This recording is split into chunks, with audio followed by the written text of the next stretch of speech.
बोलौना मोरी मैया झझरी केवड़िया हो सेवकवा तोरा ना बाटे दर्शन के तरसल हे सेवकवा तोरा ना बाटे दर्शन के तरसल हे सेवकवा तोरा ना खोलौना मोरी मैया झझरी केवड़िया हो सेवकवा तोहर ना बाटे दर्शन के तरसल हे सेवकवा तोहर ना कैसे के खोले सेवका झझरी केवड़िया हे शरीरिया हमरी ना शरीरिया हमरी ना बाटे चुनरी से ढाकल हो शरीरिया हमरी ना बाटे चुनरी से ढाकल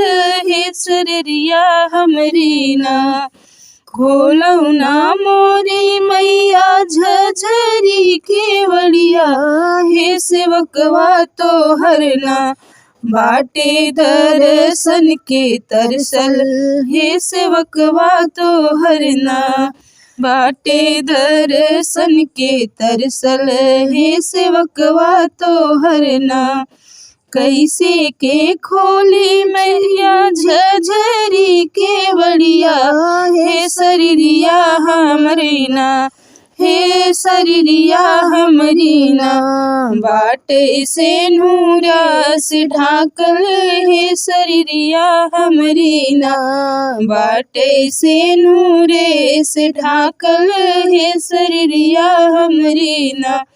खोलौना मोरी मैया झझरी केवड़िया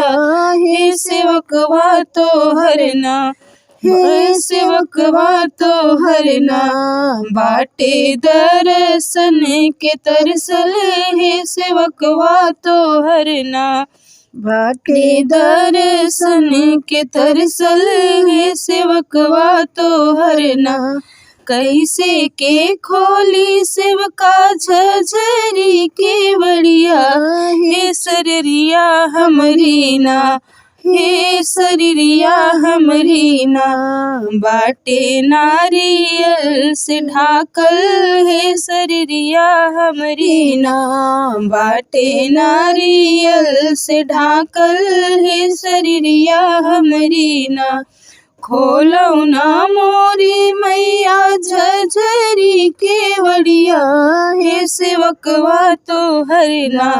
हे सेवकवा तोहर ना बाटे दर्शन के तरसल हे सेवकवा तोहर ना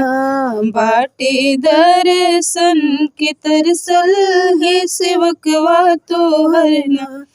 मोरी मैया दयालु भई आंगन मोरे आई निकली मोरी मैया दयालु भई आंगन मोरे आई निकली मोरी मैया दयालु भई आंगन मोरे आई निकली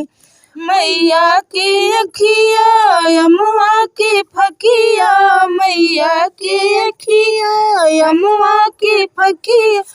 अरे होठवा गुलाब कली आंगन मोरे आई निकली अरे होठवा गुलाब कली आंगन मोरे आई निकली मोरी मैया दयालु भई आंगन मोरे आई निकली मोरी मैया दयालु भई आंगन मोरे आई निकली मैया के दतवाया नारे के दाना मैया के दतवाया नारे के दान हरे हथवा गुलाब छड़ी आंगन मोरे आई निकली हरे हथवा गुलाब छड़ी आंगन मोरे आई निकली हरे हथवा गुलाब छड़ी आंगन मोरे आई निकली मोरी मैया दयालु भई आंगन मोरे आई निकली मोरी मैया दयालु भई आंगन मोरे आई निकली।